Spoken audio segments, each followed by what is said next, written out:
Peterson is not on.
Martha, can you check on Peterson? He seems not to be on the call. He says he's logged in, but I don't see him. Yeah, let me send him on WhatsApp. Maybe he has a wrong link. It's possible. Let me just reshare in that group, just in case.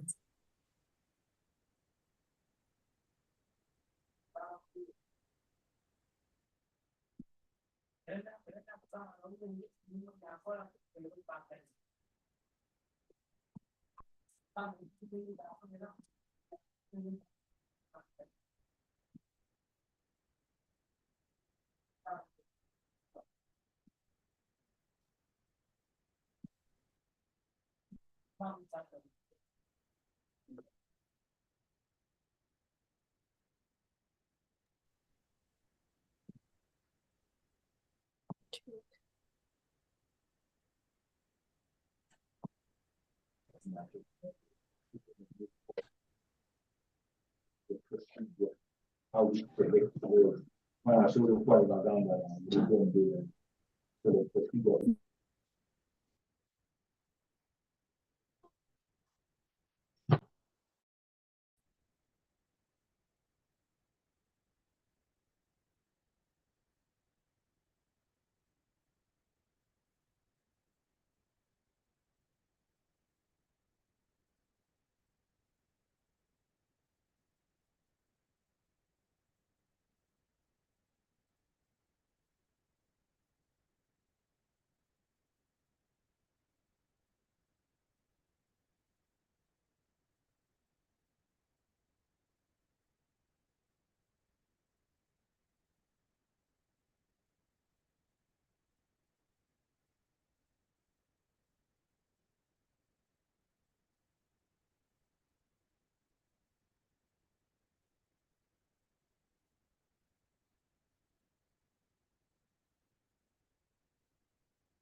I believe we can start. A good afternoon to you all. My name is Martha Chisache, and we are very glad to have you here in this webinar, organized by the Young Members Committee of the Chartered Institute of Arbitrators, Uganda chapter. I just need to confirm whether you can hear me. Yes, Martha. Yes, we can. Okay, thank you so much, Charles. Our topic for today is the recent developments in the ADR field in Uganda. And I believe, given the speakers that we have and the people that we have reached out to, we are going to be in position to have a very wholesome and very conclusive, and most importantly, a very insightful discussion. But before we go into that, I would just like to invite our chairperson, Mr. Charles Gavamukulia, to give us some few words before we start off. Hello, good afternoon, everyone. I hope you're well. My name, as mentioned, is Charles Gavamukulia, and I'm the chairperson of the Young Members Group of the Chartered Institute of Arbitrators Uganda chapter. I am very glad that we are having this webinar, maybe about YMC, or the Young Members Committee, as we refer to it. It's made for professionals who are up to the age of 40.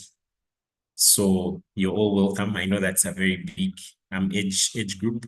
So we encompass all those people. So if you're an ADR practitioner up to the age of 40, then surely you're a member of the Young Members Committee. So what its importance is that it helps us to build a community which enables us to keep on moving and to create the next group of people who will be able to push the ADR gospel, who will be able to practice ADR professionally in the country and the region at large, coming from this community. So I want to welcome you because this is one of the... Would you mute him, please? Thank you.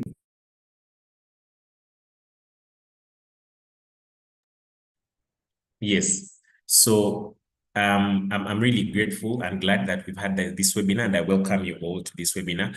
A special thanks to the committee itself, because there's a lot of work that goes on in the background, where they quite sacrifice some time to make sure that some of these things happen. A special thanks to our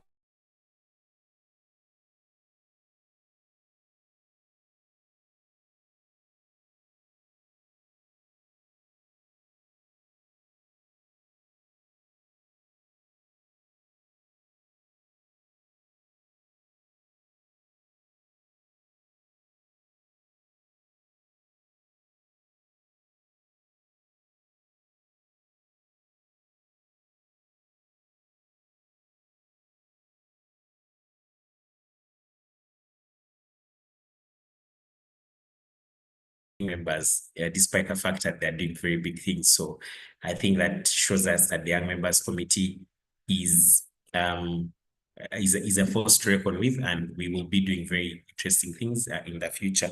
So the webinar today is basically going to talk about recent developments in Uganda, and we have a buffet for you. So I think you'll be very interested in learning or hearing from this. So the idea for this is to tickle your mind, to make sure that you get to learn more about some of these topics, maybe in your free time, because this webinar is probably 1 hour, 1.5 hours. So we cannot dive into everything, but it's meant to start that process of tickling your mind such that you're able to dive into some of these things in your free time, and probably through our community, we can continue the conversations even after this call. So for future events, for example, there is a training by the chapter, which will be held on the 24th of March, and the training is basically the introduction course, Introduction to Arbitration. So for those of you who haven't yet taken up the training, you could take up the training, and such that you arm yourself with these skills of ADR. Because one thing for sure is we're having quite a number of disputes of parties that are predominantly performing contracts here in Africa being exported to be resolved elsewhere. And one of the things that is really critical is that there is lack of the requisite professional manpower, if I can call it that, that would enable us to actually resolve these disputes here. So we need to build a critical core mass of people who are very proficient in these disciplines, such that we are able to move forward. So this webinar is one of the activities of the Young Members Committee, where we hope that we can continue chatting, where we hope that we can continue developing each other professionally. And what better way to do it than today, where we will be looking at quite a number of things, but we will be diving specifically into something. I don't want to spill the beans before Martha and the panelists, so I think I'll leave it at that. And I would want to wish us all well, and I hope that the webinar goes on well. So over to you, Martha. Thank you so much, Charles, for those opening remarks. We would like to begin this discussion by basically just talking about the fact that in February 2024, Uganda's cabinet approved the National Alternative Dispute Resolution Policy. This goes to show that ADR is here and it's here to stay, and it has the government has gone ahead to provide guidelines under which it should be carried out. This policy has been introduced to enhance the efficiency of the judicial system by promoting non-litigation in the dispute resolution mechanism. The first question, oh, apologies, I forgot to introduce our speakers. My bad. For today's discussion, we are going to have 3 very informed and very seasoned gentlemen. We have Mr. Michael Mafabi, who is an MCAB. MCAB means that he is a member of the Chartered Institute of Arbitrators. Mr. Michael Mafabi has worked on various cases, and alternative dispute resolution is something that we believe that as the Young Members Committee is something that he has taken a forefront in and he has pushed for, and we believe that he's going to give us a very insightful opinion on the various matters that we will be discussing today. Then we have Mr. Peterson Mwesigwa, who will also be joining us for this particular discussion. And Mr. Peterson Mwesigwa is a managing partner at Meritus Advocates, where he heads the energy, mining, infrastructure, and ADR practice of the firm. He is a fellow of the Arbitration Academy and a leading arbitration practitioner. Mr. Peterson, you're welcome to today's panel. And finally, last but not least, we have Mr. Ivan Okuda, who is also a fellow of the Chartered Institute of Arbitrators, and he's a legal associate with Anguria and Company Advocates, where he specializes in construction law and energy. Just to add a bit to Mr. Michael Mapabi, he's a commercial disputes lawyer, and he's specializing in commercial litigation and arbitration, and he represents his clients before national and regional courts, arbitral tribunals, government committees, and tribunals. He has acted for and advised various corporate multinational entities in both domestic and international arbitration under the United Nations Commission on International Trade Law. You are all very welcome to this webinar. And just as I had said before, we are going to delve into the topic of discussion today. For those who have just joined us, today we are going to be looking at the recent developments in the ADR field in Uganda. And what we are going to be looking at first and foremost is the National Alternative Dispute Resolution Policy, which has been set up by the government to enhance the efficiency of the judicial system by promoting non-litigation dispute. A non-litigation dispute is where you do not have to go to court in order to resolve your dispute, but you look for alternative ways in which you can come to a decision that favors both you, but not necessarily favoring both you and the other party, but you come up with an amicable decision using alternative resolution mechanisms. So the first question would be going to Mr. Ivan Okuda, and I would just like to know and pick his mind. Why, Mr. Ivan, why do you believe that ADR is important in the Ugandan context, and what key benefits does it have over traditional litigation? Thank you. Thank you, Martha, our moderator for tonight. ADR is important for a number of reasons, but first, as a qualifier, I want to state that alternative dispute resolution exists in a context. And that context is very important for us to appreciate, in the sense that in more ways than one, what we call alternative dispute resolution is an alternative, but also not an alternative. Now that sounds quite silly, but I'll explain.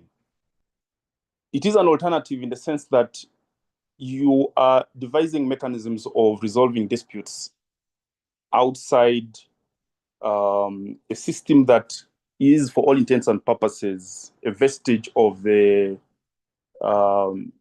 colonial legal system or the justice system as was transplanted on this geographical expression called Uganda through colonial conquest.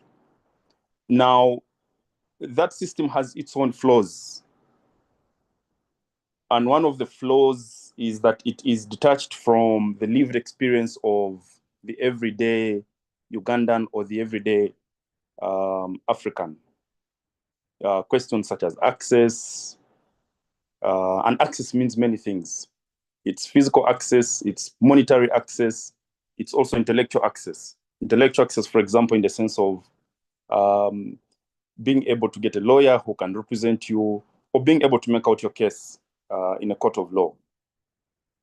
And so what the Constituent Assembly in between 1993, 94, all the way to 1995 did under Article 126 was to provide in our constitution that our administration of justice shall be anchored within the aspirations, the norms, and values of the people of Uganda. Now that means many things. But to unpack that, if you revisit the Uganda Constitution Commission report, where Ugandan citizens were sounded out on what their aspirations, norms, and values are in respect of the administration of justice. That was broken down by the people in about 5 things. 1, independence of the judiciary. 2, rule of law. 3, a just and fair system of trials. 4, African values. And number 5, improving access and equality before the law. So within the context of Article 126, those are the aspirations, norms, and values that the people of Uganda hoped to underpin, to undergird, to anchor our administration of justice. Now, ADR is a response to the flaws that are inherent in the what is called a modern justice system, but really not a modern justice system, because it's also a cake in its own way. Some of the laws we have were transplanted from England and Wales, and there have since been adjustments in the source country of those laws. So it is modern, but also a cake in its own way. And so the idea of alternative dispute resolution, therefore, whether you're looking at mediation, whether you're looking at in the criminal law realm, plea bargain, whether back to commercial law, you're looking at arbitration, a bit of adjudication, they're not statutory in Uganda, is an attempt to respond to structural inadequacies in our justice system. And so it's a welcome thing. And Uganda has been at this for more than 20 years. You described, Martha, the alternative dispute resolution policy, which Cabinet approved a couple of years ago. But before that, you have the alternative justice strategy of the judiciary itself, what they call the alternative justice system strategy for the judiciary of Uganda. And the Chief Justice, his Lordship, Owonyidolo, did write a very interesting forward to describe the aspirations of the alternative justice system strategy for the judiciary. And there's so many other documents, including strategic plans of the judiciary, to basically try and find a solution that speaks to the concept of alternative dispute resolution. Because remember, in a developing country like Uganda, only 5% of dispute resolution happens in the courtroom. And in only about 1%, according to the Alternative Justice System Strategy Report of the judiciary, are lawyers involved, meaning the justice needs of 95% of the population are left to traditional mechanisms of dispute resolution, such as in Acholi, Matoput. People go to their religious leaders, sheikhs, priests, bishops to resolve marital issues, as opposed to filing a separation or divorce application in the courts of law.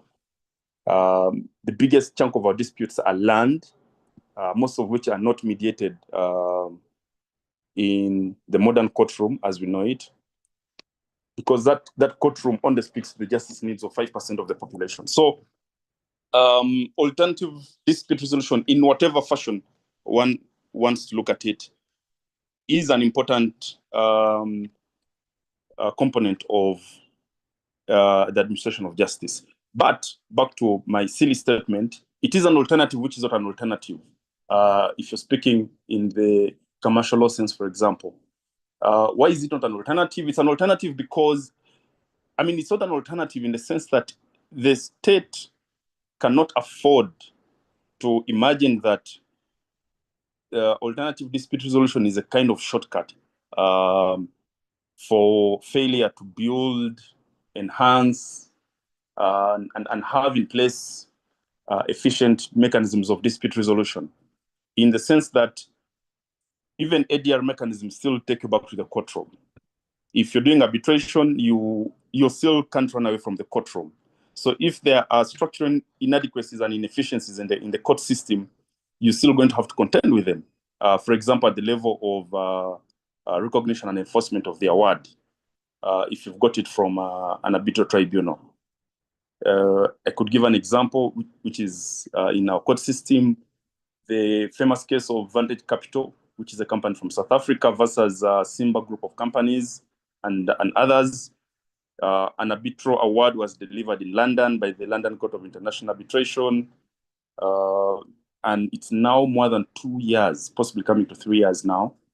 And the enforcement of that award is still now forming part of the case backlog in our court system. What does that mean? And I mean, then there's also the older case of Babcon and Mbale Resort, in which you have an arbitral award delivered by a retired judge who was appointed as arbitrator. Then challenges arise with enforcement and recognition of that award from the High Court down to the Court of Appeal, upwards to the Supreme Court. That distance from the High Court to the Supreme Court, if you are sitting where I'm sitting in Nakasero, is less than 1 kilometer. Actually, between the commercial division of the High Court, Court of Appeal and Supreme Court is a distance of 200 meters. But in time sense, it can be about 12 years. Just trying to enforce a decision of an arbitral tribunal. What does that mean? It means then that what we christen as alternative dispute resolution,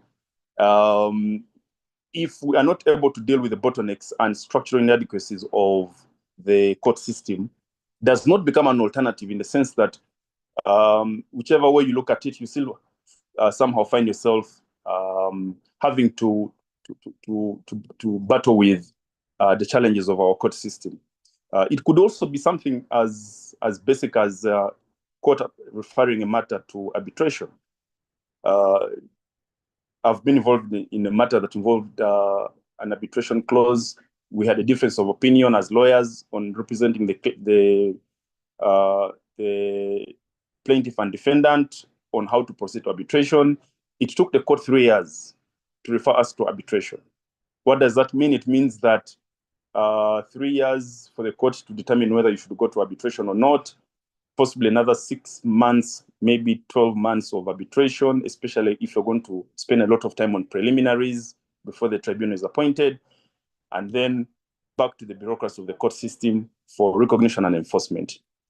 The sum total of all that is that there is no shortcut for the state to perform the critical role of ensuring that the administration of justice happens in a timely, efficient manner that builds confidence and trust of the parties involved in these processes. So ADR, yes, but those nuances and socio-political and even legal contexts, in my very humble view, are important to take into consideration.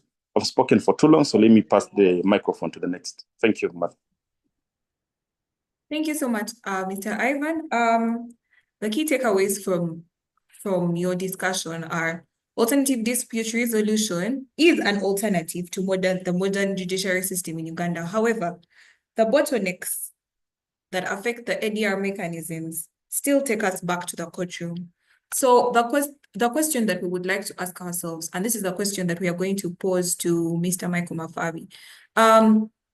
First and foremost, we believe that even before we look at the ADR methods that are in place, we need to have an understanding of the fact that there is still a lack of awareness, not a lack, but a shortage of awareness of these ADR methods, how they are used, why they are used, and why they come into play, and of what importance are they. So, Mr. Michael, the question that we want to pose to you is, what specific measures are being implemented to train and certify ADR practitioners under the new National ADR policy? And how will this help address the concerns about the quality and consistency of ADR processes in Uganda, considering that we have seen all these various challenges that the ADR processes are facing, and they are still going ahead to be used? So we believe that yes, as much as these challenges are being faced, ADR is something that we can adopt. So what measures can be put in place to implement, I beg your pardon, what measures can be put in place or implemented to train and certify ADR practitioners under the new national ADR policy that will help us to address the concerns of quality and consistency in the ADR processes?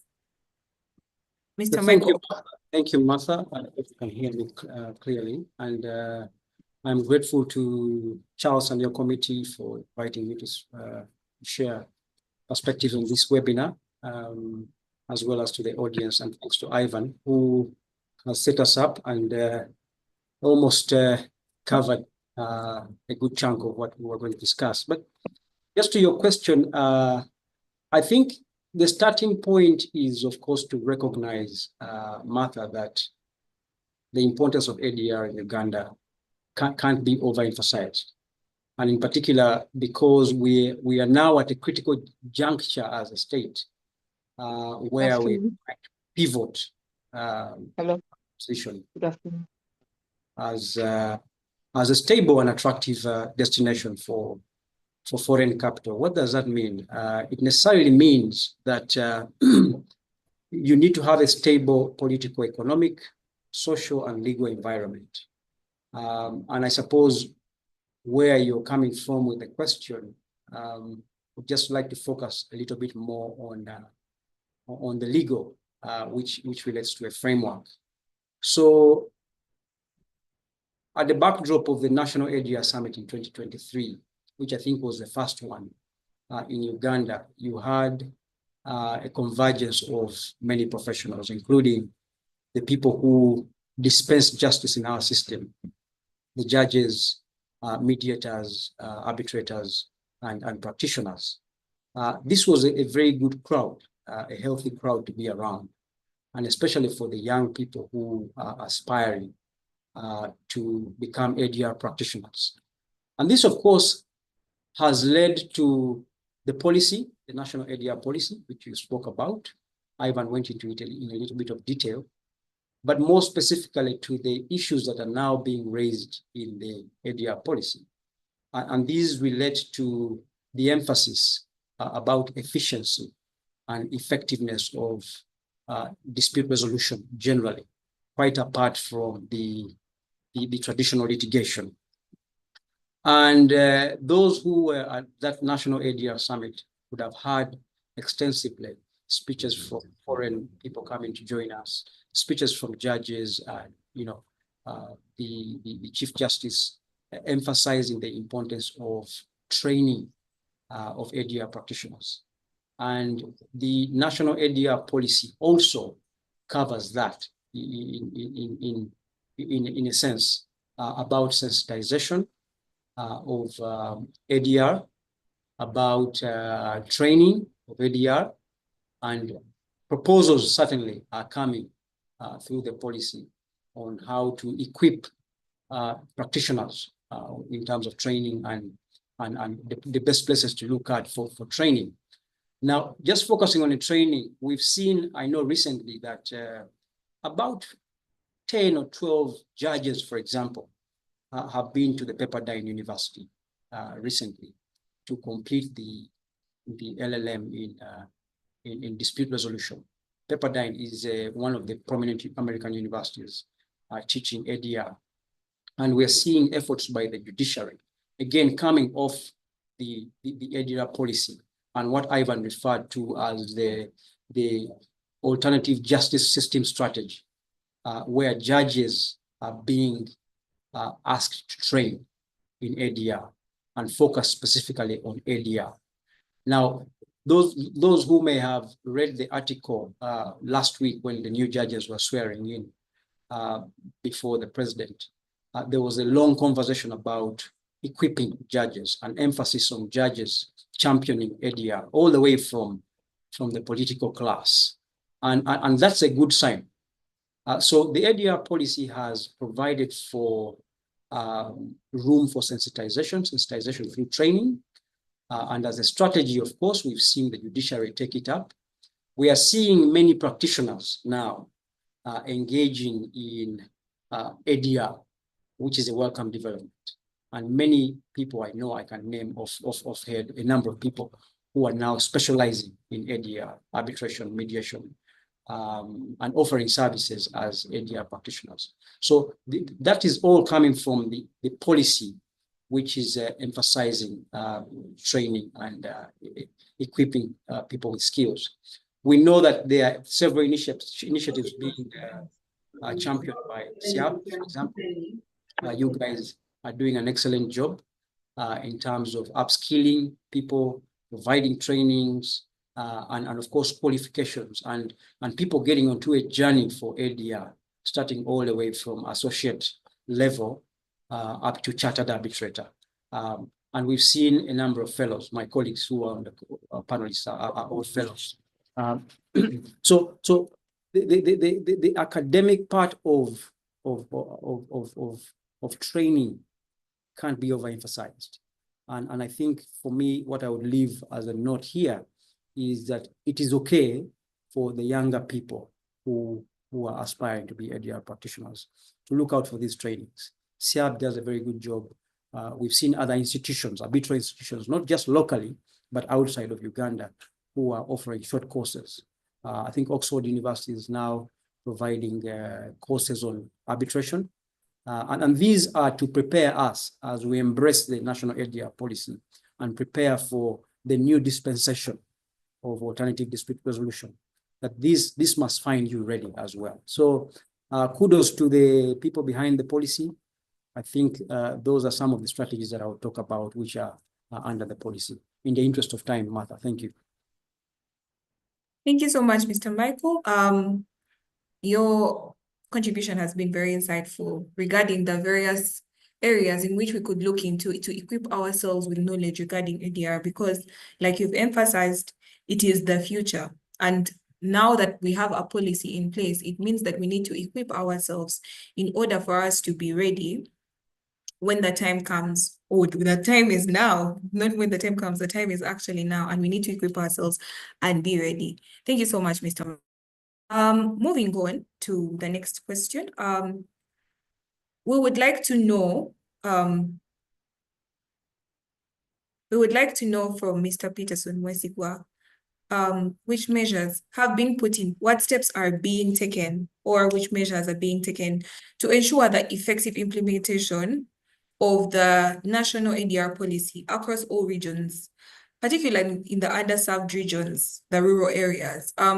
What do you believe, or what have you seen being done to make sure that the national ADR policy is being implemented further than the Central Business District? Mr. Peterson, over to you. Thank you very much. Like my colleague, I'd like to appreciate the YMC for having us and for having given us the opportunity to be part of this webinar. First of all, the discussion now is still at policy level. It's still at the broader policy level, because you have a national ADR policy now. Typically, what happens with policy is that it's really dealing with broad principles. And then you might have laws and strategies, and then you can talk about key steps or key activities as you break it down. So it's very important to point out that the conversation on the ADR policy is still at policy level. As a matter of fact, I think the Minister of Justice has indicated that there will be a plan to have a law, and then the other subsidiary laws that come along with that. So that is very important. The second thing that can be said is that I think Ivan and Michael alluded to the AJS, the ADR Justice Strategy for the judiciary, which was developed, I think, 2 years ago. Even that is a broad policy document in a sense.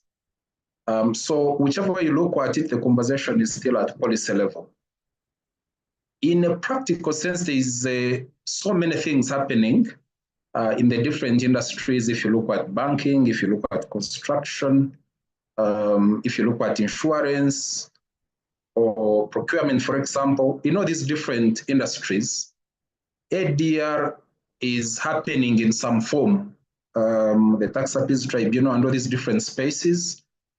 So you have the ADR taking place within the court system, both in civil and criminal justice system, plea bargain, court annex mediation, referrals for arbitration from the courts. But also you have other formal places, like for example, the tax appeals tribunal, where you have ADR happening in some way. And then you also have other, what I may call informal spaces where you have ADR. These would be your traditional justice institutions. These would be your church-based, faith-based organizations. It is interesting how we have a land dispute in my village, and between brothers and sisters. This is a family of like 13. And the way it was resolved, and their late father was like a canon in the church, in the Anglican church. So they have now come to the table. They had it before, but the solution was to go to the archdeacon, and then threaten to go to the bishop. And then, through the church structure, they were able to come and sit across the table. So you have faith-based organizations doing ADR in some way. You have traditional institutions, especially in the north, but also I think in Uganda and in many other ways. So there are a number of initiatives that are going on.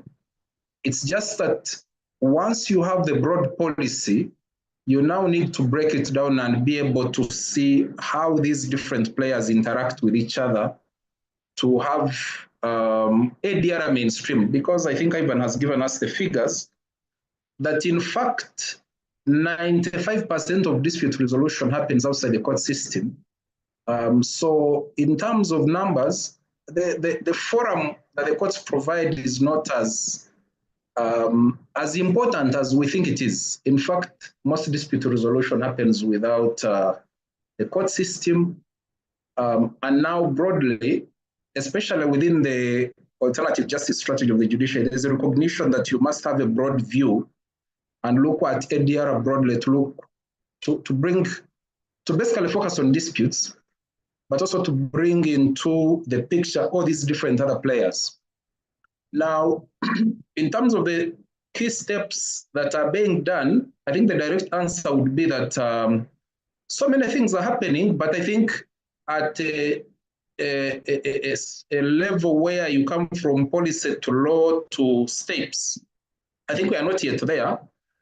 But I think the key focus areas where those kind of efforts would focus on would be, one, how do you marry the formal and informal justice systems, especially the court-based systems, because you see the court process will remain very integral to ADR. Even when we are doing arbitration and you want interim relief, so you need enforcement, you have to go to court. So the question would be, if you have an ADR award from a faith-based institution, from a traditional institution, how do the courts come in to perhaps lend a hand in enforcement or give interim reliefs, assuming a preliminary point of law arises, during the dispute? So how do the courts come in? So you need a nice way to see how the two will work together in an interconnected way. I think that's one of the key areas that we'll have to be focused on. The other area is, of course, training. I think my colleagues mentioned it. You need to be able to train, and this even goes as far as curriculum and how lawyers are trained and how other ADR practitioners are trained. Of course, once you set in place a law, you might have to have in place a regulatory structure. In Tanzania, where I have done some work, you cannot practice as an ADR practitioner without being certified, pretty much the way you get your PC and you get enrollment. So there's an equivalent process in other spaces. So how do you marry those different aspects to make sure that at the end of the day, you have the right people who are doing ADR in order, and then of course, the other thing is an effective legal framework really for ADR that takes into account all these different players in the process. Maybe finally, what I can also say is that there is increasingly a recognition, especially from well, the former Chief Justice and our current Chief Justice, that ADR is the future. And I know that a number of judicial officers who are retiring or who are retired are setting up ADR centers. Colleagues would be aware of Praxis, which is really the practice of the Honorable Bat, CJ Emeritus. I think our current CJ has said that when he retires, he will go to Gulu or one of the hometowns and set up a center. In Mbarara, there is a center which is being established by the retired Chief Judge of the Industrial Court, Asaf Ruhinda Ntenje. So there are a number of aspects happening. I think what needs to be done is that a lot of thinking has to go into how do you come from policy to law and to break it down to the smallest level, and how do all these different efforts marry together. And I think that's a conversation that is still going, and it will be important that even as CR business colleagues, we shape that kind of conversation. So I'd like to stop here in the interest of time and then hand over back to you. Thank you. Thank you so much, Mr. Peter. I believe our key takeaways from your discussion is the fact that we need to meet these people halfway, and we need to meet them where they are.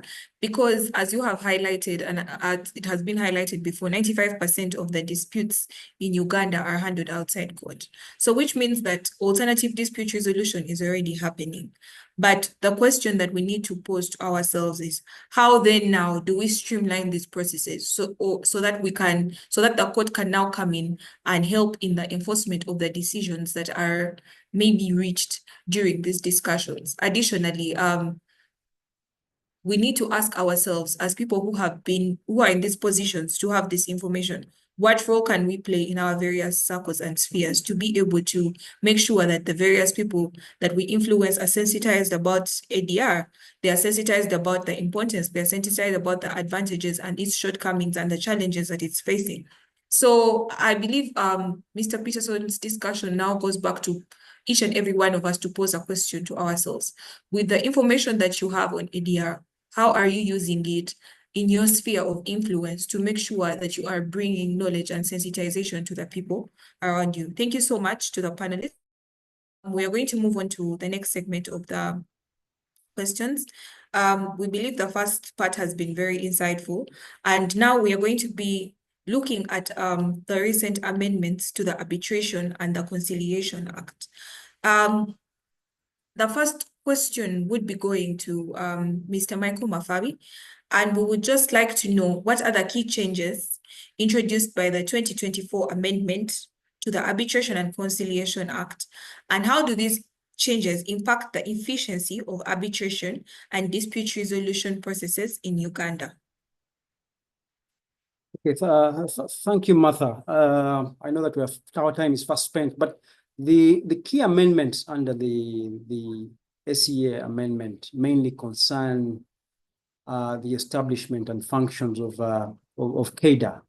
I think that predominantly occupies the amendment, and these are essentially sections, I think, section 69 to 82 of the Act, which the amendment now provides have been repealed. And the amendments, I believe, were informed by the desire for more efficiency and credibility of the system of arbitration as we know it in Uganda, but more importantly, also going by the policy objectives of the Act. The amendments came as a result of government's effort for rationalization. of government agencies and expenditure. So the amendment, which essentially takes care of CADA, covers that part in a bid to rationalize CADA and place it as a department in the Ministry of Justice. But we all know, of course, that over the years, CADA has had its fair share of struggles, ranging from its administration, those who practiced before in CADA.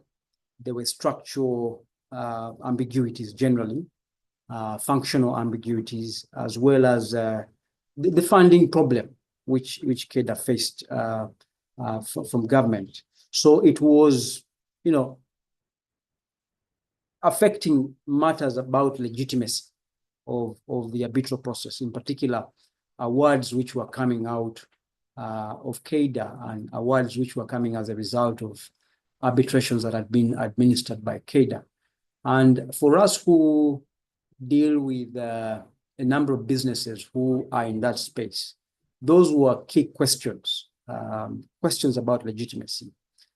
So the amendments under the Act have been rather late, in my view.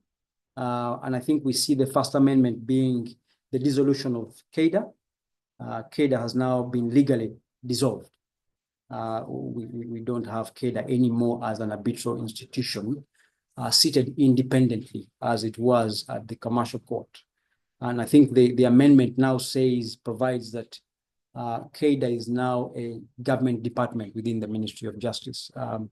Now, it's not yet clear, it's still early days, I would say. It's not yet clear what sort of structural changes and structural inputs the ministry has put in place to ensure that CADA functions as a government department. And of course, the key questions which are arising relate to matters that CADA was doing, matters that were before CADA, either as an administering institution or as an appointing authority. We know that for a long time, CADA was the only appointing authority under the Act. We now have, of course, ICAMEC, which by this rationalization, of course, has been given what you would call a lease of life. Now, the amendment also has some savings within it. The main one being that the proceedings by or against CADA will continue under the sight of the Attorney General. That's one of the savings. As you know, legislation always has some savings. And we think that's important because there have been a number of proceedings against CADA, those against CADA and those by CADA. I think there's a matter pending in the Constitutional Court. There's a matter in the Supreme Court now pending where CADA is a party. But I think I want to conclude by touching on the critical impact, because that was part of your question. What is the impact of this and how does this affect ongoing arbitrations? The amendment itself does not talk about what will happen to matters which were within the remit of CADA, either as an appointing authority or matters where arbitrations which CADA was administering as an arbitral institution. The amendment does not take care of that. And one would wonder what the fate of those proceedings are. And I think this is a conversation that we can have as we go along, because we are beginning to see questions from the users of the system as to the fate of their matters. On a personal note, I have a case which was pending appointment and constitution of an arbitral tribunal, where the agreement had provided for CADA as the appointing authority, and that matter had not been decided. So the question then becomes, where do we go from here? And what sort of answers do we give our respective clients? I think there may be a risk, at least in theory, that with the rationalization of CADA and the amendment, that those matters which were either pending before it or matters that were with arbitrators duly appointed by CADA may suffer some delay. Now, I am conscious of the fact that ultimately an arbitrator retains the jurisdiction, which is derived from the agreement of the parties. But where you have an agreement specifically providing for an arbitral institution, either administering or appointing an arbitrator, what then happens to the composition of that arbitral tribunal, whether it's a sole arbitrator or a panel? It seems to me that there's also the issue of, if you've taken away the arbitral institution in ongoing proceedings, what then becomes of the arbitration? Does it convert to an ad hoc arbitration automatically? Or, how does it work? I think it's still very early days. Those are very valid questions that we need to be discussing. Can the parties challenge the process? Will you have a problem at enforcement if the arbitral process is tampered with? Will the process remain legitimate? Will it result in an enforceable award? Will there be grounds to set aside the award as a result? So I see those as potential impacts resulting from the amendment, which has focused more on CADA. And I think one of the things that we are finding ourselves in practice, at least advising clients, is to either amend the arbitration agreements or at least vary them to either prefer another institution or prefer ad hoc arbitration. So let me pause there for a moment and allow my colleagues to also share their reflections. Martha. Thank you so much, Mr. Michael. I believe as a day-to-day person, the question that would run through your mind, or that would run through anyone's mind, is the main reason as to why someone would opt for alternative dispute resolution is to do away with court. So the question that maybe someone would ask themselves would be, if I am trying to go away from not per se the justice system, but the normal process of litigation, and then the amendment is now taking a part of the alternative dispute resolution process back to the judicial system, then it more or less beats the purpose.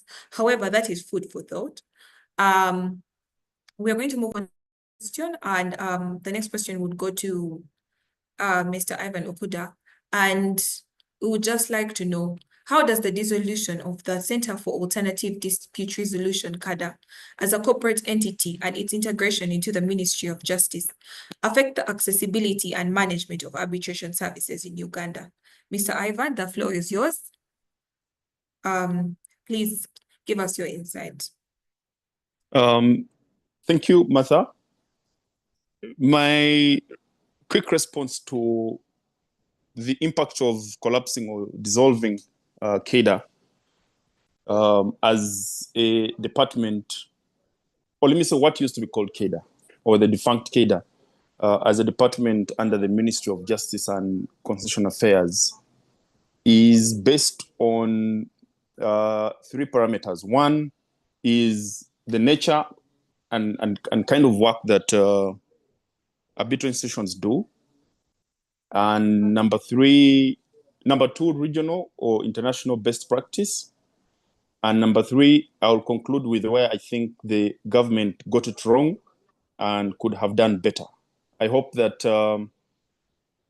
I'm able to satisfactorily answer your question using those three parameters. One is, it's not true that what used to be called CADA has been collapsed into the judicial system, because the Ministry of Justice and Constitutional Affairs belongs to the executive arm of the state. It is not under the judiciary as an arm of government.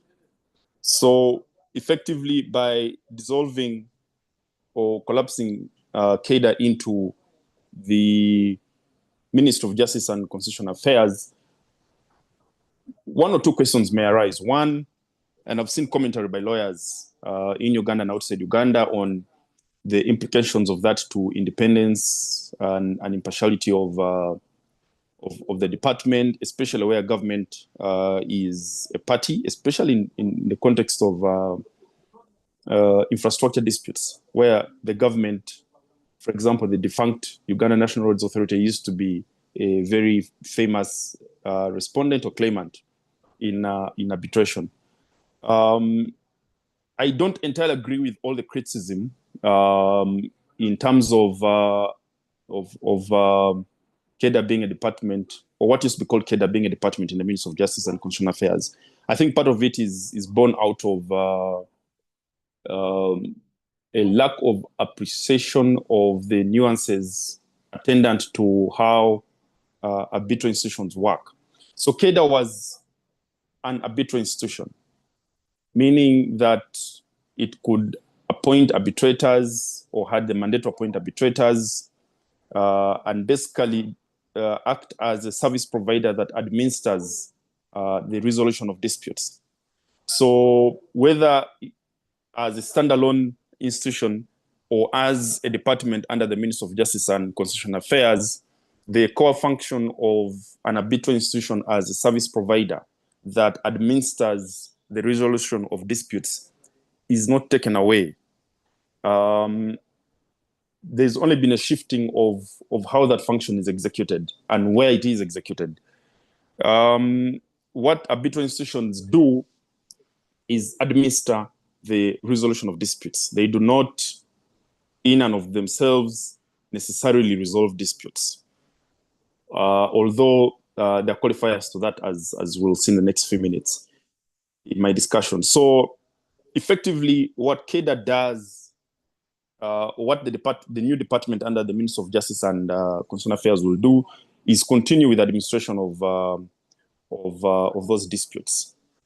The criticism around independence and impartiality may not necessarily be as applicable to arbitral institutions or service providers administering the resolution of disputes as it would be with respect to arbitrators, where the threshold is much higher. If you look at the International Bar Association guidelines on conflict of interest, on disclosure, on relationships between the arbitrator and the parties or the parties' counsel, the threshold tends to lean more towards the arbitrator as opposed to the arbitral institution.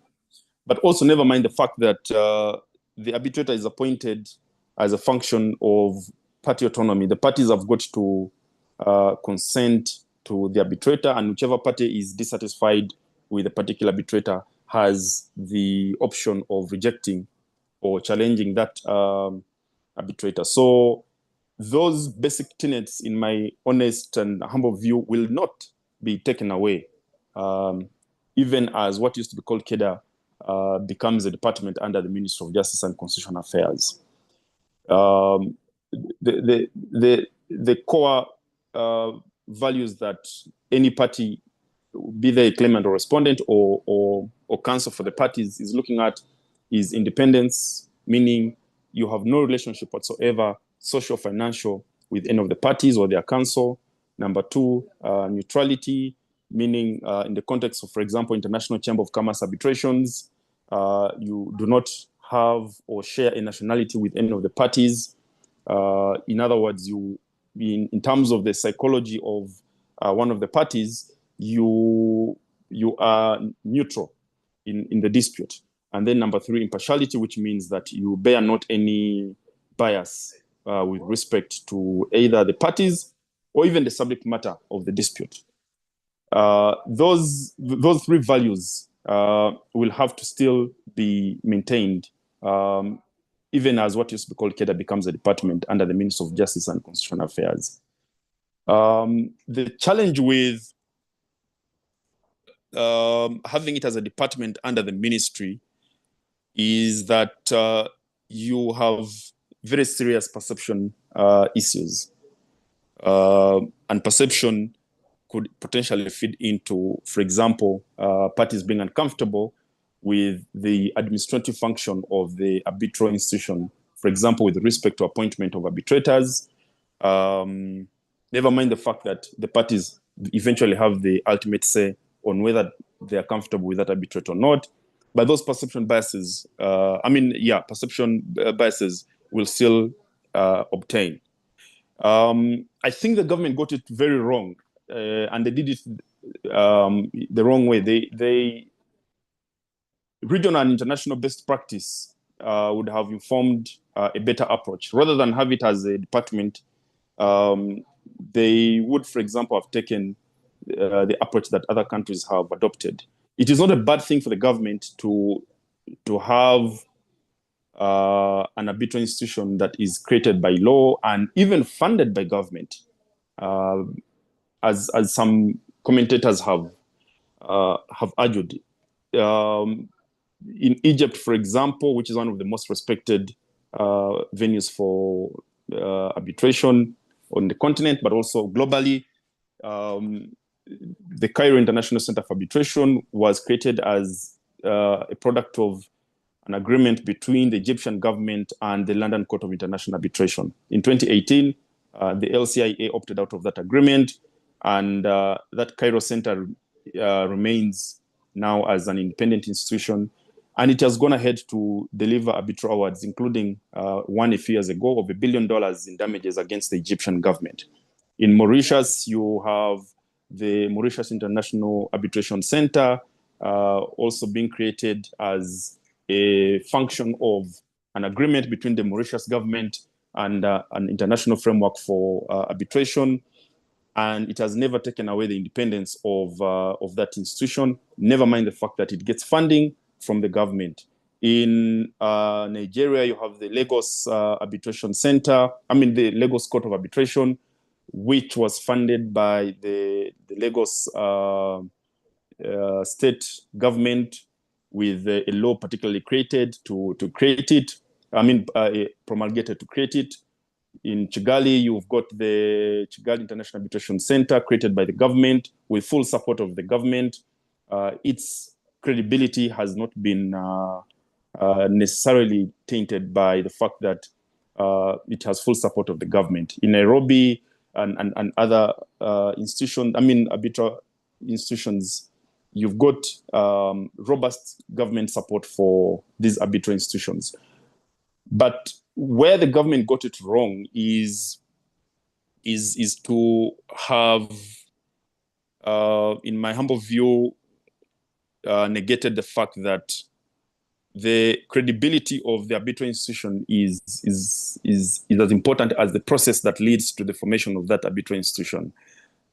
You'll notice from the examples I have given that some of those institutions, even when the government was the front runner or the frontline actor in the establishment, both in legislation but also in funding the establishment, there were partnerships, for example, with credible institutions like the LCIA, but also chambers of commerce. So yeah. Thank so you that so is much. going to affect the quality of references, but also the frequency of references that will be directed to that department. It will most likely, for the most part, be reduced to entertaining domestic arbitrations. I don't see international companies, for example, those in the energy sector where I happen to play, referring the disputes to a department of government. Most power purchase agreements in Uganda do not have arbitration in Uganda as a seat or both seat and venue. They prefer that arbitration to happen in France, in London, in Mauritius, South Africa a bit, Egypt maybe. So I think the government shot itself on the foot by making a department of the ministry as an arbitral institution. It's going to have to contend with credibility issues, but also confidence of the parties involved. Thank you. Okay, thank you so much, Mr. Ivan. In the interest of time, we are going to look at our next question, and we will be hearing submissions for the next 15 minutes, and then we will use the remaining 10 minutes to answer questions. For the participants in the webinar, it's my humble request that you just jot your question down in the chat section, and then it shall be answered at the end of the presentation. So for our next part of the webinar, we are going to be looking at the case the case of Elgonia 1 Cafe International Limited, and 3 others versus Stanbic Bank Uganda Limited, and another. And in this particular case, excuse me, in this particular case, we are going to be looking at various key issues, but what you should be looking out for is the fact that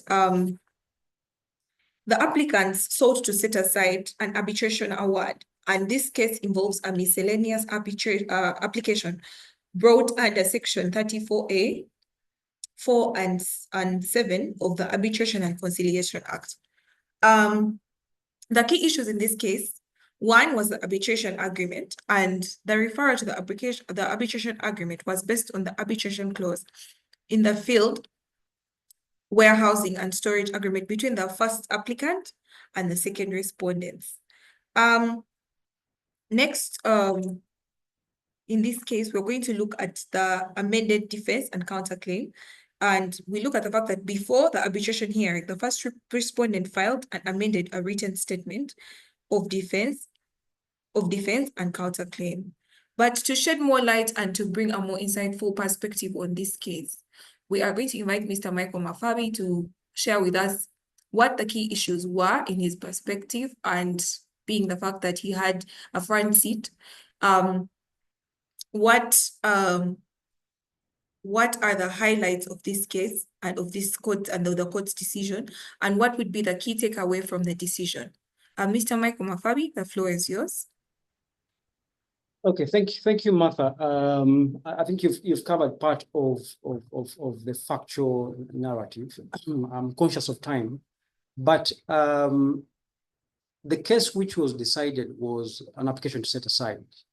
But the brief history behind it was that the case began from the High Court. It was originally filed by Elgonia 1 Cafe in the High Court against Stanbic Bank, who was our client, and another party who was what they called a collateral manager of the security, which formed part of the security for which the bank lent a percent.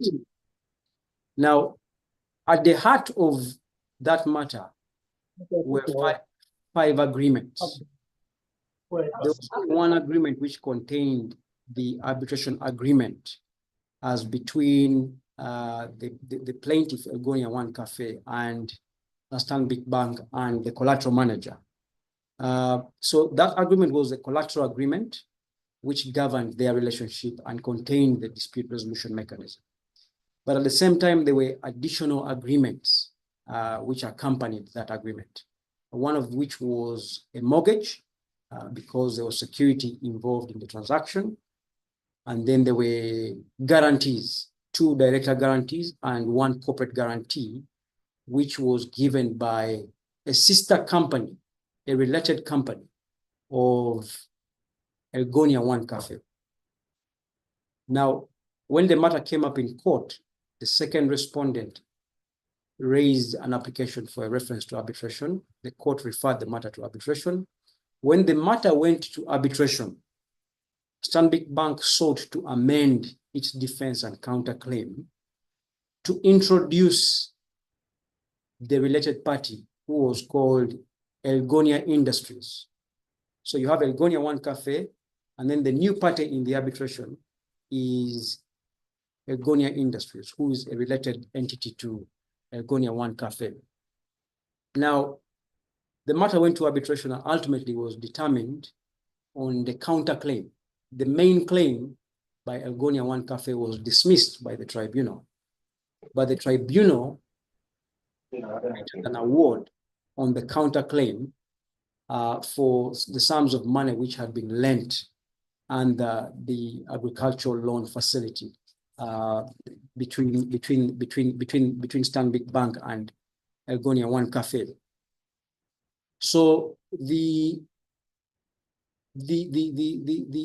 claimants applied to set aside that award before the High Court. And there were 2 key issues essentially. The first one was that the arbitrator exceeded the scope of his jurisdiction when he determined an issue on the counterclaim which did not form part of the reference, the original reference by the court to arbitration. The second issue was that the parties against whom the award was entered were not parties to the arbitration agreement between Stanbic Bank and the collateral manager and the borrower. So the court had to determine that issue. And the key issues which arose in the court's determination basically were two or three. The court determined that in respect of Elgonia One Cafe, who was the main party, its directors, and Elgonia Industries, who was a sister company, there was amongst them a consensual agreement for dispute to arbitration. The court found that there was consent of all the parties for the financing claim, which was a counterclaim, to be brought and determined by arbitration. And court relied on the common principle of agreements being intrinsically intertwined, such that a reference to arbitration or an arbitration clause in one agreement, which has a reference by other agreements, can create a basis for all the parties to go to arbitration. That was number one. The court found that you couldn't divorce all the agreements: the mortgage, the agricultural loan facility, the corporate guarantees, and the collateral management agreement. The second point was that the court also found, in respect of the proceedings, that the claimant did not raise any objection. The court relied on Section 4 of the Act to say that the claimant waived their right to object when they proceeded to defend the counterclaim. The third point, which was probably crucial and is now arising in jurisprudence in Uganda, is the group of companies doctrine. The court relied on the group of companies doctrine to find that, as between Elgonia One Cafe and Elgonia Industries and all its directors and shareholders, beneficial owners, they were bound by the group of companies doctrine. And the court cited the case of Plinth Construction and Inyatsi, which I think was Ivan's case last year, finding that doctrine applied in respect of the reference to arbitration, but also the proceedings and the resultant award. And therefore, all the parties were bound by the award, and therefore the court declined to set aside that award. So, Martha, maybe I could stop there and allow Ivan and Peterson to have a say as well, so that we continue the discussion. Martha has briefly jumped off, so I am now in charge. But yes, Ivan and Peterson would just briefly have a rejoinder, because what we're basically talking about is, Michael, is maybe should I say the group of companies doctrine, where we are having a third party trying to be part of the arbitration agreement, which traditionally probably is between only two parties. So maybe if we could just have a few insights by Ivan or Peterson, such that they could explain how they navigated that, and then probably what that now means for companies. For example, in your case for Elgonia, that was a commercial transaction, but I'm sure for Peterson, that was in the construction industry. So what impact does that have now for parties, and how can young members living this, how can they, maybe if they're structuring something, or if they're somewhere and they need to work on something that regards that, how can they approach it? Over to you, Peterson. Okay, thank you, Charles. First of all, it's a progressive decision coupled together with Plinth, because they deal with the issue of privity. And in fact, in the case of this decision, you're dealing on the one hand with the issue of privity, which is the parties, but also the issue of subject matter jurisdiction, which is what is arbitrable, what is not arbitrable, how do you separate that which is arbitrable and that which is not. Now, in terms of the first issue of the parties, I think the court dealt with it very well by recognizing the group of companies doctrine and citing the earlier case of Plymouth, which we had worked on earlier. But also, I think the court made very important observations, which are very novel in terms of how you deal with what is arbitrable and what is not. And most importantly, I think gave more justifications, or let's say the rationale of the instances where you might, notwithstanding the apparent absence of subject matter jurisdiction, but deal with an issue. And I think the first key point is what Michael mentioned, the idea that you might have an unarbitrable issue that is inextricably intertwined with an arbitrable issue is a justification. And I think for that justification, the court cited Smile Communications and ATC and Eton Towers, which basically makes that point that you're going to have cases where you have an arbitrable issue, but you cannot resolve it without having, without dealing with an unarbitrable issue, and therefore the two are interwoven, interlinked inextricably. However, the court makes, I think, 2 or 3 other very important observations. And there is a subtle point that the court makes, which is the point of a document being a condition precedent. The key thing is that you had 2 agreements. You had sort of a loan agreement, but before it was signed, you needed to have signed a warehousing storage agreement as a precondition. So the court makes the point that by the time you sign the loan agreement, if you have a document which is a condition precedent to signing another, for example, loan agreement, then it must be assumed that the people who are signing the loan agreement or the latter document had in contemplation, had in their mind the earlier document, and therefore the arbitration clause in one of them can affect the other, because in a sense it would have been incorporated by an interpretation really which should give business efficacy to the entire arrangement. And then the other observation I think the court makes is that of a necessary or an interested party, and therefore with the right to be heard. And this is very, in terms of civil procedure, the concept of joinder, you're joining a defendant, you're joining a party, you're joining a respondent. In fact, even in terms of the ICC rules, when you look at the provisions for joinder, they talk about a necessary party, they talk about an interested party, who therefore must be heard before a decision can be made. Now, I think the court also makes the argument that in some cases, you'll find that whereas party A is not a party to the arbitration agreement, but a necessary party to the determination of that. And then, of course, as I said earlier, there is a recognition of the group of companies doctrine, and the court lists the different instances where that can be recognized and enforced.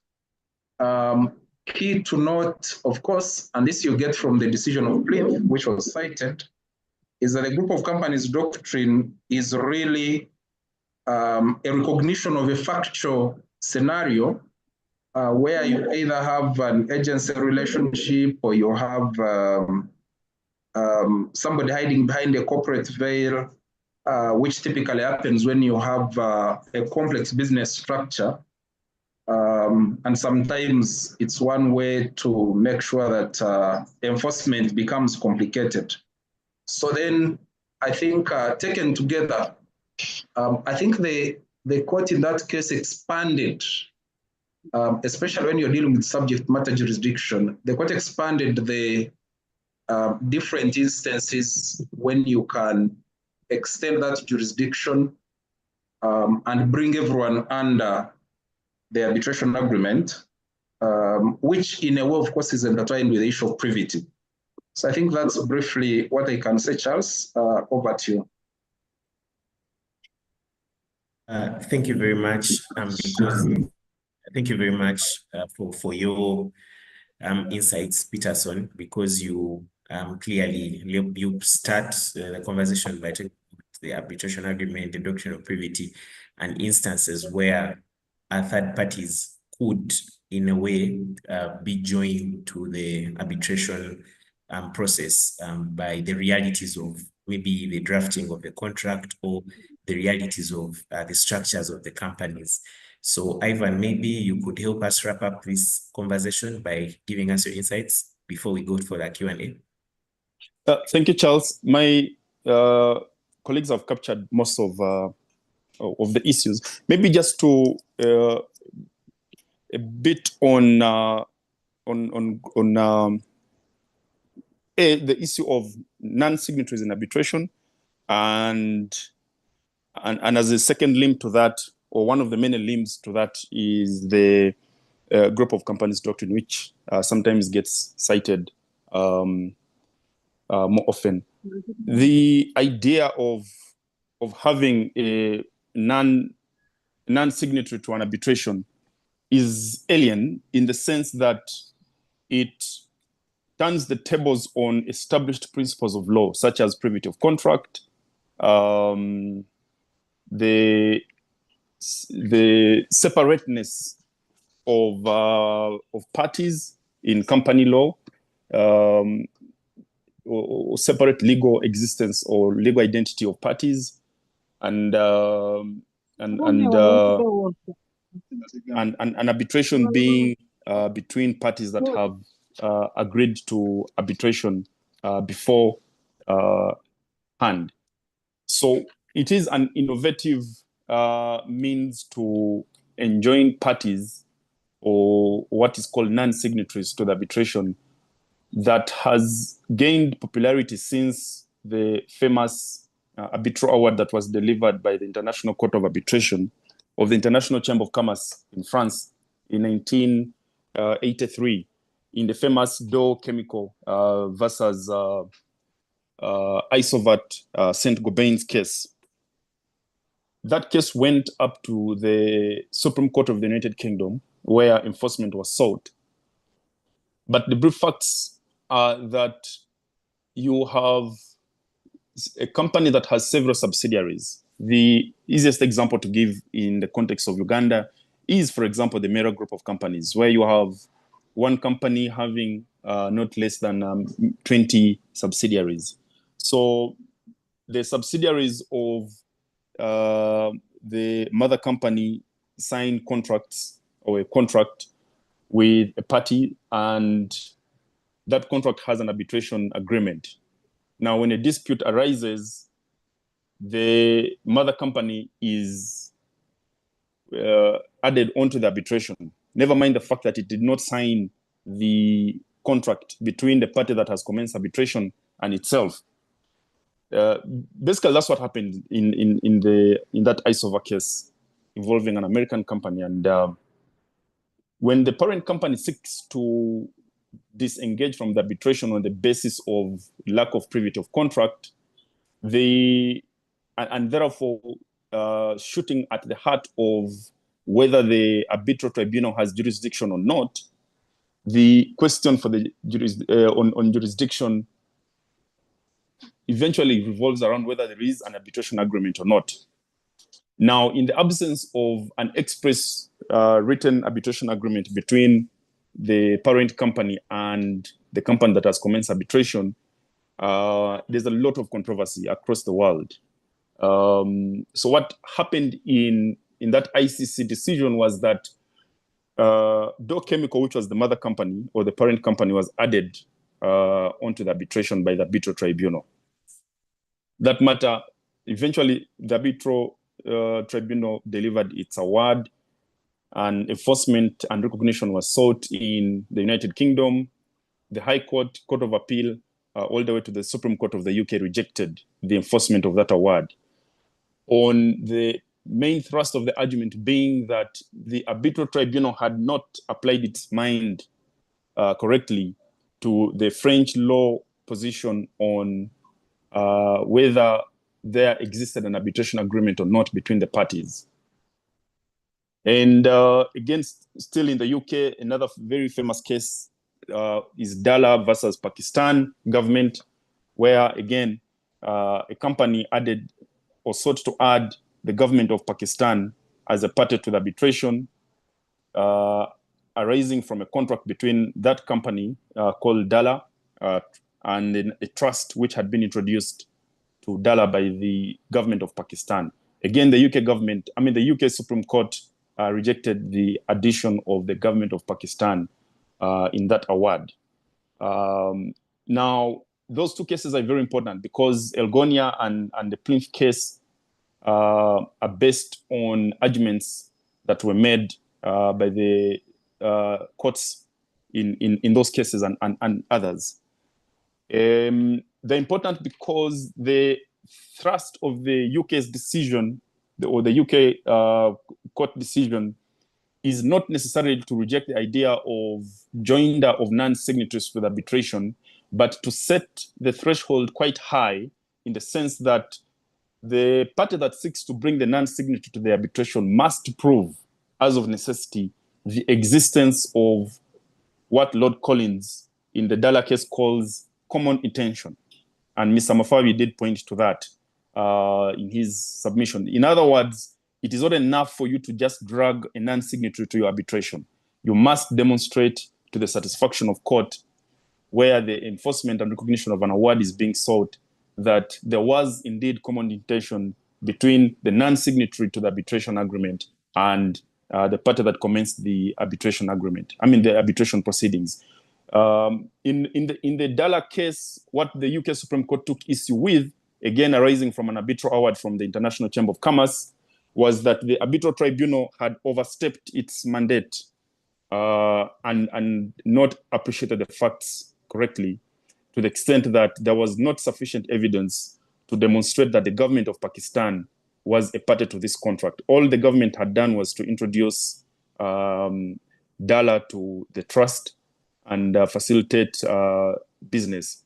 There was no evidence of participation of the government of Pakistan, whether in the contract negotiation, contract performance, all the way to the contract termination. And so the UK court declined to allow the enforcement of that award on the basis of lack of common intention. So what you'll notice in the Elgonia case, but also the Plinth case, which was decided by the Supreme Court at the commercial division of the High Court here, at the level of interim measures of protection, is that the court is looking out for that common intention. It must, on the face of the record, on the basis of the facts, speak for itself. Any stretch by the arbitral tribunal that leaves the court with any doubt as to whether there is common intention of the parties to the contract will certainly lead to setting aside of the award or rejection for an application for enforcement and recognition of the award. So what that teaches us is that those of us who are in the business of conducting arbitration must be very conscious of the fact that it is not enough for you to assert jurisdiction as a tribunal. It's not enough for you to deliver an award as a tribunal that enjoins a non-signatory to the arbitration. At the level of recognition and enforcement of that award, the question as to whether the non-signatory ought to have been added to the arbitration will certainly be a very rigorous test, where the courts have set very high threshold, and award could be rejected, or the enforcement of it would be declined. Lastly is in India, the very famous case, which to my mind gives the most comprehensive treatment on the issue of a group of companies is the Supreme Court decision of the Republic of India, which was delivered a couple of years ago by the Chief Justice as the lead judge in that matter. The case of Cox and Kings versus a party that was again added to the arbitration without them having signed onto the arbitration agreement. And what the court in that case did, it's a very lengthy judgment, over 80 pages. But the summary of it really is that the court established what passed for a three-pronged test. One, you must prove the presence of a tight group structure. Number two, you must demonstrate that there was participation of the non-signatory in the contract. Number three, you must demonstrate mutual intent of the parties to bind themselves to the arbitration. In other words, on the strength of the facts, it must be abundantly clear that the party that is seeking to flee the arbitration did participate in this contract, and therefore other ideas such as lifting of the corporate veil, the alter ego argument, the idea of agency, in other words, was the agent acting on behalf of the principal, ideas in the UK which are now becoming fairly more entrenched, like assignment of contract, come into play. And so what these ideas demonstrate is that the presence of common intention is a golden thread interwoven in all those court decisions. Where that common intention is found missing, such as in the two cases that I've cited, the UK Supreme Court, and then also the case of Cox in India, the courts will be very reluctant to allow joinder of non-signatories to the arbitration. So what that means is that the arbitral tribunal has its work cut out. So you need an arbitrator who really has a very rigorous appreciation of the law of companies, and is able to understand this transaction and piece it together on the basis of the facts, and find it inevitably clear that this non-signatory must actually be added on the arbitration. So it is a very high threshold, and I hope that our jurisprudence in Uganda can continue to grow so that the complexity of commercial transactions, where you find sometimes more than 6 companies in one transaction, but there is a contract between only 2 of the entities, and when arbitration becomes the go-to option for dispute resolution, there should be clarity as the jurisprudence grows. Thank you. Thank you very much, Ivan, Peterson, and Michael. I think you can see how robust these gentlemen, how robust their arguments are. And I suppose that is why they put up a good show in the Ugandan courts, and they've been able to argue some of these very interesting concepts. So I think the basic idea for those maybe who have just joined is that there exists, or there is existence of a doctrine of privity, which maybe precludes other parties from enjoying or suffering the rights in a particular contract. And maybe one of the rights is the dispute resolution clause, which is the arbitration agreement. But there are certain instances which Peterson, Michael, and Ivan have pointed out, where a third party would be part of that, but still the courts are really creating a very narrow door. And therefore, as Ivan said, and maybe reiterated by Peterson and Michael, the threshold of entering or trying to pass through that door is quite high.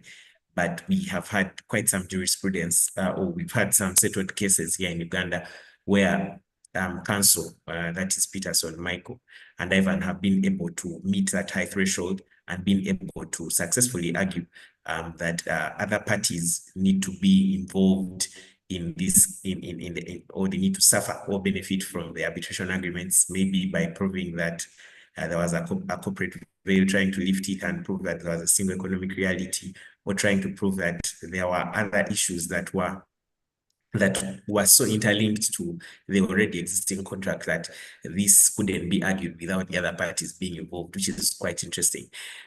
We have these cases, and For those of you who would want to have a share of them, I invite you to actually join our Young Members Forum, which is simply a WhatsApp group where Amina, our vice chairperson, has already shared for those who are already on the platform. And for those who are yet to join, I think Amina is on the call. She will probably reshare those cases again. So she will be able to share the national ADR policy. She'll be able to share the amendment to the Arbitration and Conciliation Act, and she'll also be able to share Plinth and Yatsi, and also the Elgonia Cafe #1 case. So we have one question here in the chat that I would wish to move to the panelists, and then thereafter I think we shall wrap up because our time is fast spent.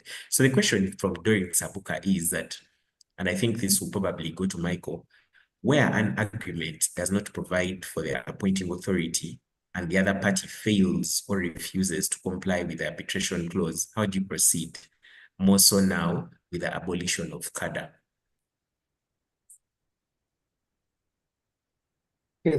Thanks, Charles and Doreen. I hope that's the name. I hope that I can try and answer your question. One, on the basis of an experience, but two, on what I think is would be the proposition on what one can do. So I think Ivan touched on it earlier in his discussion when he referred to, when we were discussing CADA, and we were saying that CADA is not necessarily the decision maker in the context of a dispute. The decision maker, the person seized with jurisdiction to determine a dispute, is the person who's appointed as or constituted as the arbitrator by the parties. So essentially what happens is that the appointing authority makes administrative decisions, decisions around appointment of the arbitrators. If the appointing authority is also administering the arbitration, then they support the arbitral process from an institutional perspective. So if the agreement doesn't provide for an appointing authority, I think there's a default position under the Act, should be Section 11, on who the appointing authority is. Sometimes some commentators have referred to it as a default position or the compulsory appointing process within the arbitral process. So the Act essentially, our Act, I'm referring to the Arbitration and Conciliation Act, provides a mechanism by which you can escalate if a party is refusing to participate, if you want to constitute a tribunal. In the absence of CADA, of course, now, the second appointing authority by virtue of Section 2 of that Act is ICAMEC.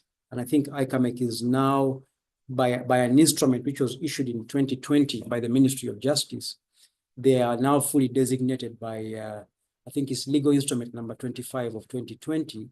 They are now fully designated as an appointing authority under the Act. So if you have an arbitration right now and you're facing that kind of challenge, in terms of an escalation mechanism, you have the option to apply for compulsory appointment of an arbitrator by ICAMEC. The process of application in practical terms is on their website. You just basically apply, go on the website and then log in, and there's a form that you fill describing, which is called a request for arbitration, describing the dispute, what it's about, and then requesting, making a request that ICAMEC appoints an arbitrator. And that has happened. I've personally been able to do that in the case of Lakeside Diary versus Midland Emporium and ICAMEC, which ended up at the point of setting aside. Again, in that case, we were faced with a situation where one of the parties was non-cooperative, and the agreement did not specify an appointing authority. So we applied to ICAMEC, and ICAMEC constituted a tribunal. And the tribunal invited the parties, invited all of us, invited the respondent who was resisting arbitration to raise any jurisdiction issues that they had with the tribunal. They didn't. The matter proceeded and was enforced. They applied to set aside, and the court declined. It was a very illustrative decision of Justice Mubiru, which I can share with Charles and his team for those who are interested. So that's one way to look at it. The other way to look at it is, of course, in the ideal situation, if a party is able to talk, is to consider a submission agreement to see if you can negotiate some sort of ad hoc way to proceed by arbitration. In other words, move away from the institutional mechanism and agree to go to ad hoc arbitration where the parties can remain in control of everything. But I suspect, of course, if a party has already refused to participate, then they'll not honor that process of negotiating outside of the institutional process. I think there are some reserved powers of the courts to support the arbitral process in terms of appointing the provision under the Act. And I think we've seen decisions where the courts have supported the arbitral process through appointment of arbitrators. So those are the three propositions I would make to you, Doreen. I hope that's helpful. But in case Peterson and Ivan want to add, they're welcome to add. I think we can move to the next question. There's another question here that was well answered during by Michael. Brenda Nakaima asks, maybe I'll direct this to Peterson, that is it mandatory to have a legal practicing certificate or a bar course certificate to practice ADR? The answer is no. And I think a number of colleagues, Charles being one of them, first of all, ADR is a broad thing. So you'll have lawyers. In fact, if you look at the history of ADR, as some colleagues have observed, this was observed by our chairperson of SIAB, David Kagwa, at our networking event. I think, was it December? He intimated that the way ADR started is that it actually started largely from the construction industry with engineers, with architects, and then the lawyers come in at some point. But traditionally, the best people to resolve, because people come to ADR because one of the reasons is that they are looking for expertise. So traditionally, it will be, if it's a construction dispute, then of course you would have a lawyer do it, but you'd also benefit from having somebody who has handled disputes of that nature, provided they can appreciate the basics of how to make a decision and not flout the fundamental principles. So in terms of our SIAB Uganda chapter and Kenya branch and SIAB globally, we do have so many professionals who are not necessarily lawyers. Once they have done the training for arbitration or adjudication or whatever, they are very competent. Yes? Yeah. Okay, so they are very competent.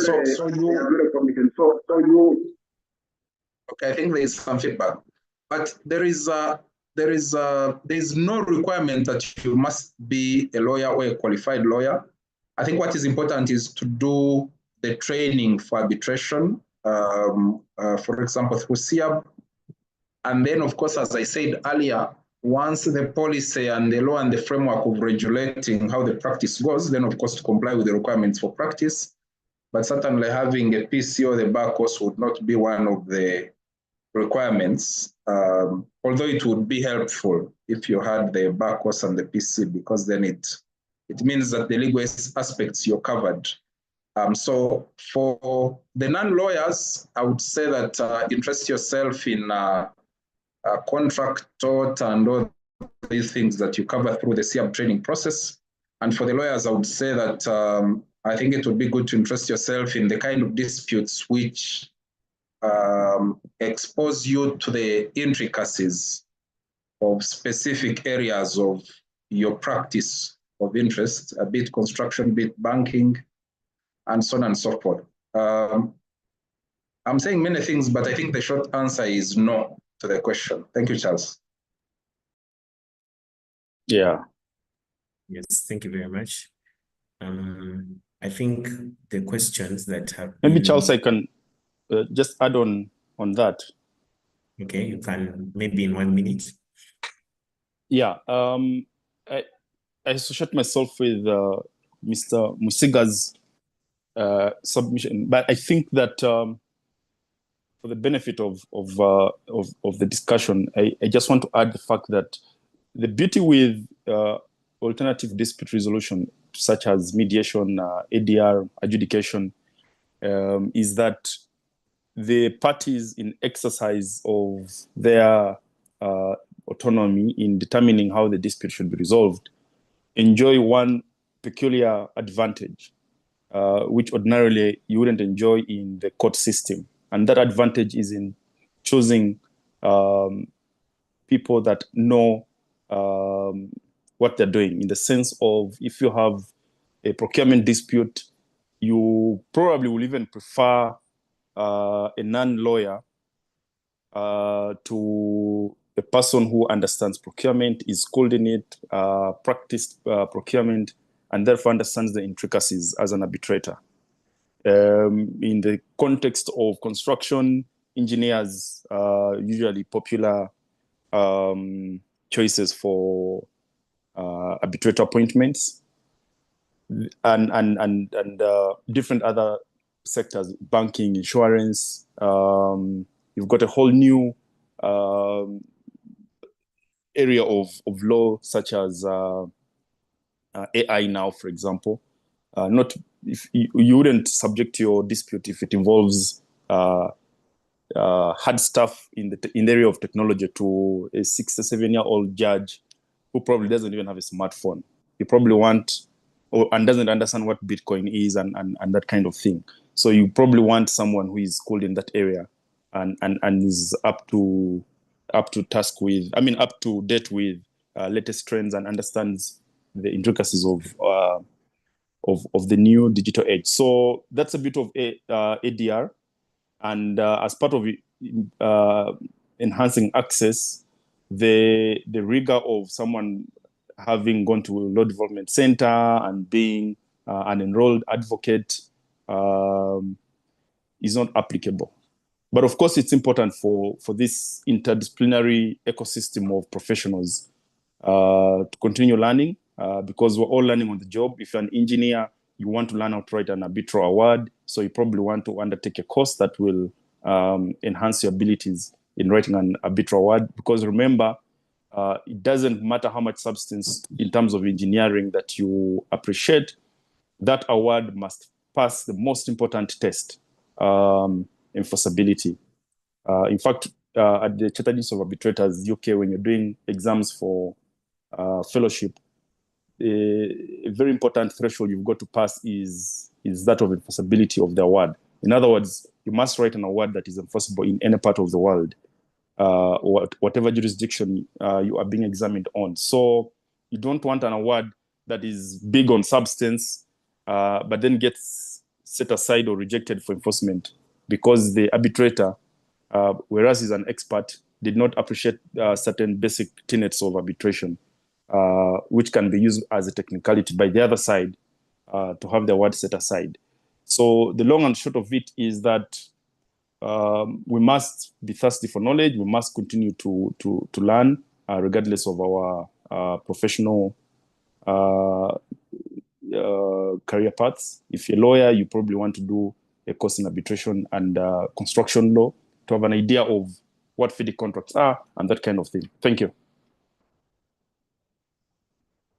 Thank you very much to our panelists, and thank you very much to the participants who have been here for a bit.